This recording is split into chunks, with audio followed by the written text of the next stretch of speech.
Hey, welcome back to Find Her Freedom, my little corner of the YouTube internet world, where I talk all things career breaks, rest, reinvention, and some travel as well. One of my favorite things to do. So, today we're going to talk a little bit about money, or not a little bit, a lot about money, because money is a big thing or big factor in being able to take a break, and it will determine the length of time that you can take a break. It's also a huge stressor, understandably so, for a lot of us women, because we oftentimes have a lot of responsibilities, not only for ourselves, but for our children, our families, and stuff like that. And so I want to talk about steps that you can take to set yourself up to be able to take a break. And so I have my notes because if you didn't know, I also wrote a ebook called Unapologetic Rest. Actually, it's a bundle. Unapologetic Rest. It's an ebook and a workbook that go hand in hand. And I think one of the largest chapters in that ebook is about money because it's such an important thing. And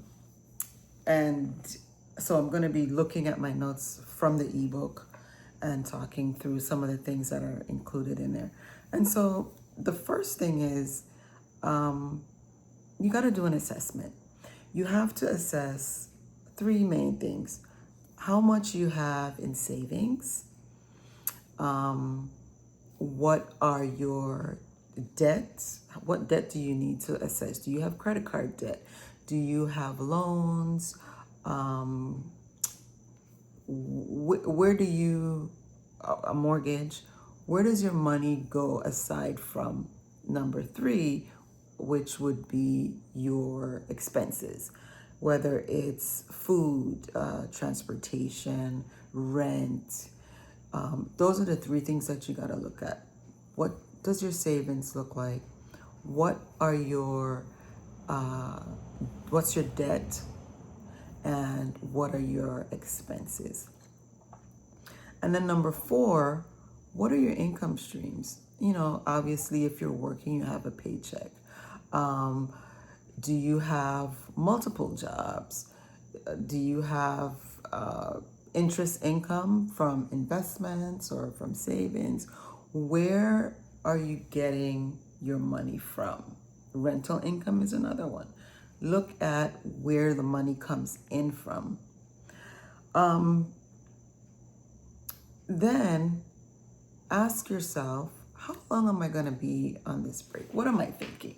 3 months, 6 months, a year? Because that will determine how much money you need to be able to take the break, the length of a break that you want. Okay? What are the expenses that you're going to have while you're on this break? So then you have to ask yourself, well, what am I going to be doing on this break? Am I going to be traveling to different places? Am I just going to be laying on the couch? Nothing wrong with that. Am I going to be spending time with family? Am I going to be taking up a hobby or trying to build, work on courses or think about what I want to do next if you're considering not going back to the kind of work that you did or the life that you had before. Because those things are going to be necessary for you to figure out how much money you need. What am I going to be doing, and for how long am I going to be doing those things? Next thing is building your savings. When I talk about savings, for me, there's multiple kinds of savings. Obviously, I think one of the more important ones are an emergency fund, and I think you should have one whether you're going on a break or not. Everybody needs to have an emergency fund. And then obviously savings for the break. When I took mine, I had multiple buckets is what I call them, because I had an emergency savings bucket, I had a travel bucket, I had a bucket for my home, and then I had a bucket for overall savings. And we're gonna drill down on those in a little bit. And so, building your savings. One of the things that I highly recommend, well, there's gonna be several, but this is one.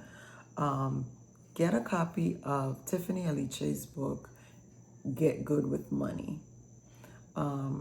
It goes through, I believe it's 10 steps she talks about. And this book is good, not even just for a career break, but in general, in setting yourself up for financial success. One of the things that she talked about in that book is having what I just talked about, separate accounts for savings, and also for different types of savings, and also separate accounts for, I believe it was two.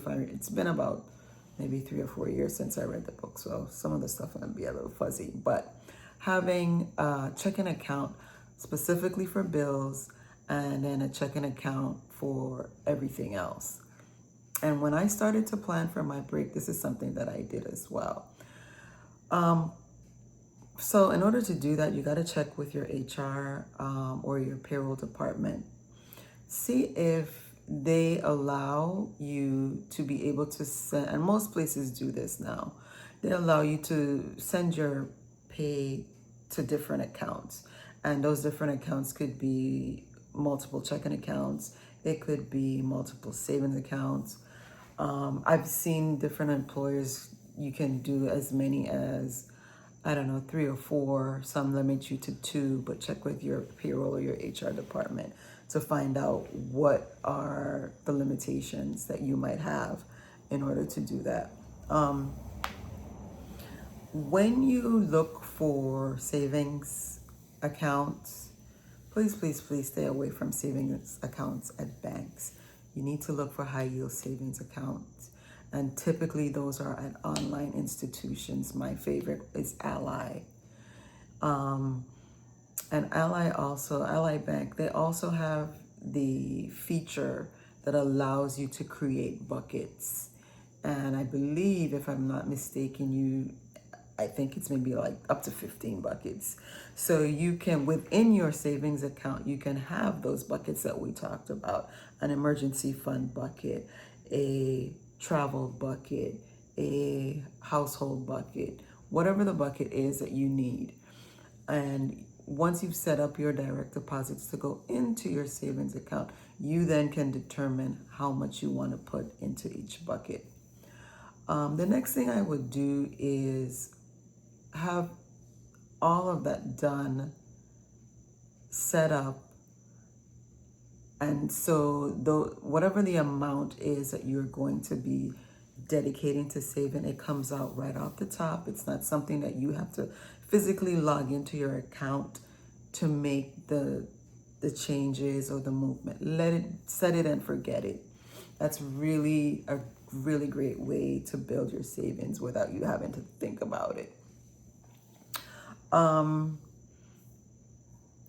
yield savings account. Okay, yeah.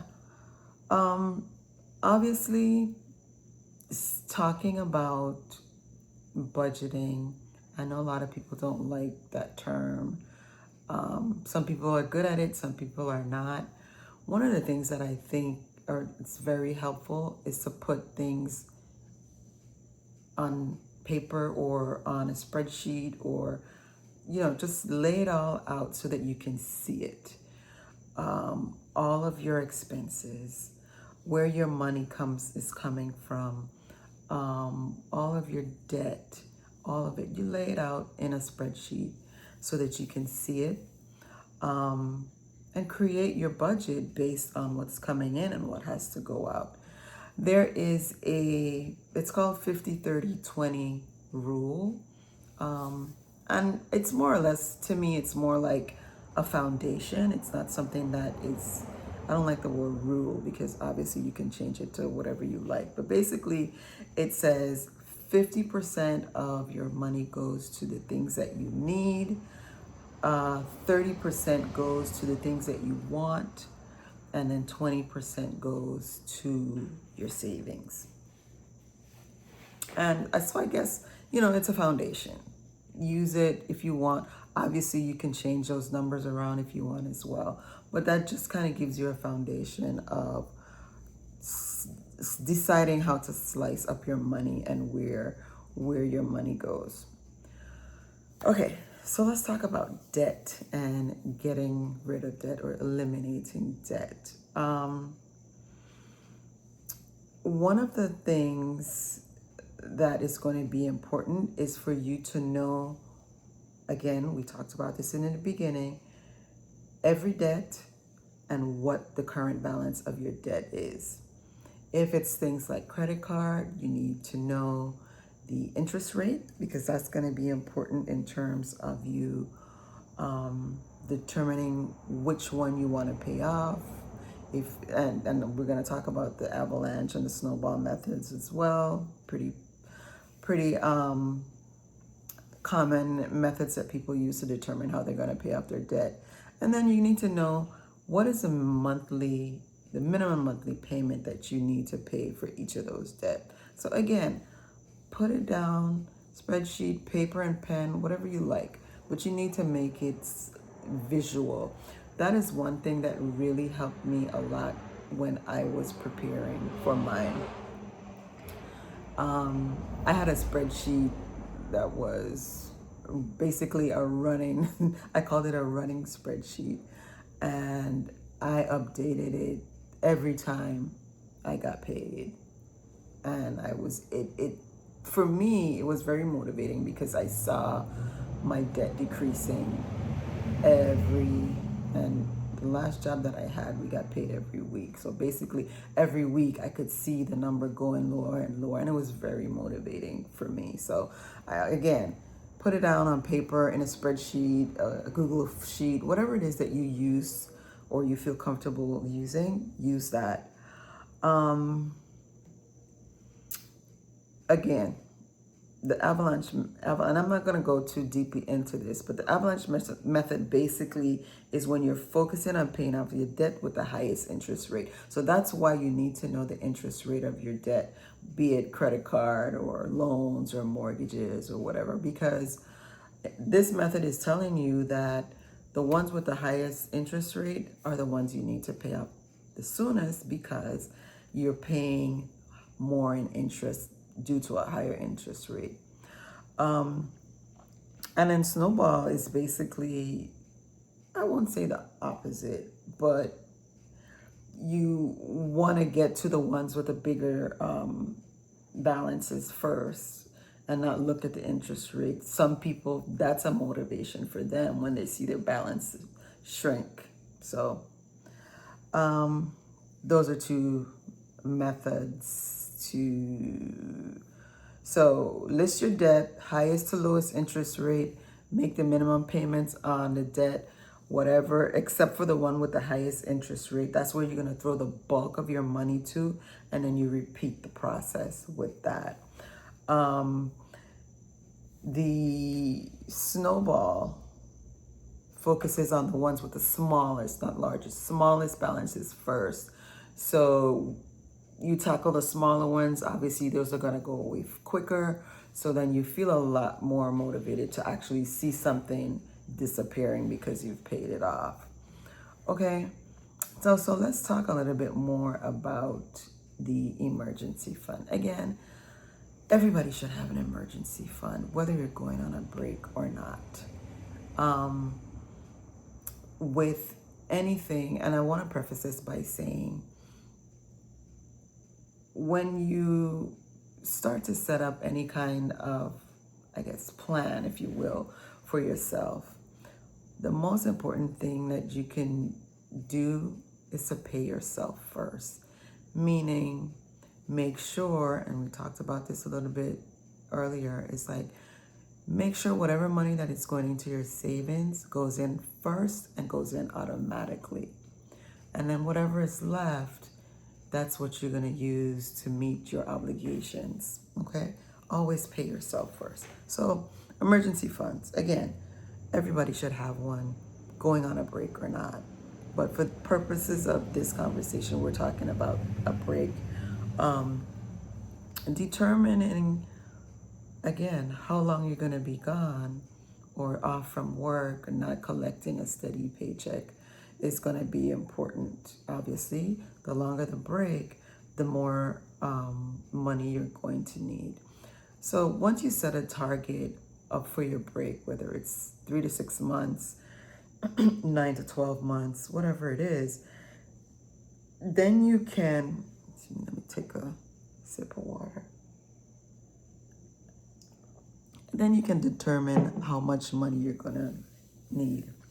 Within your high yield savings account, you're gonna already have a bucket set up. And so once your money hits your savings account, always make sure that a portion of whatever that amount of money that you have sent to your savings account is going to your emergency fund.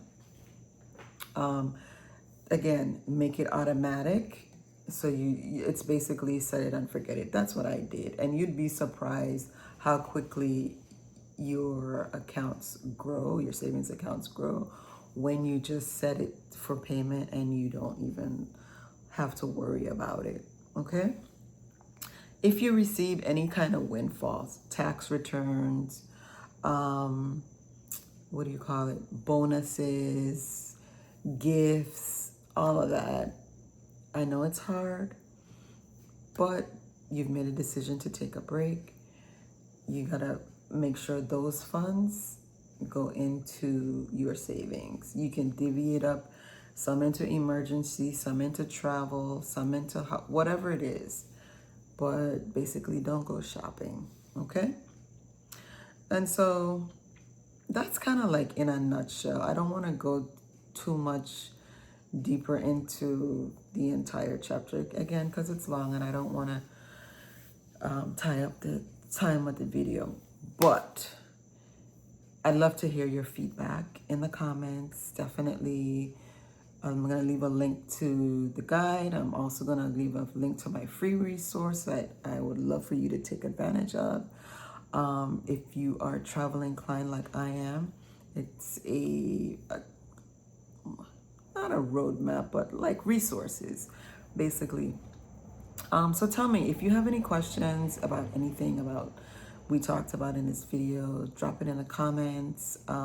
Definitely like, subscribe, and share if you know a Black woman that is in need of a career break, thinking about a career break, wants to take a career break. Definitely share this with her, and I will see you guys in the next one.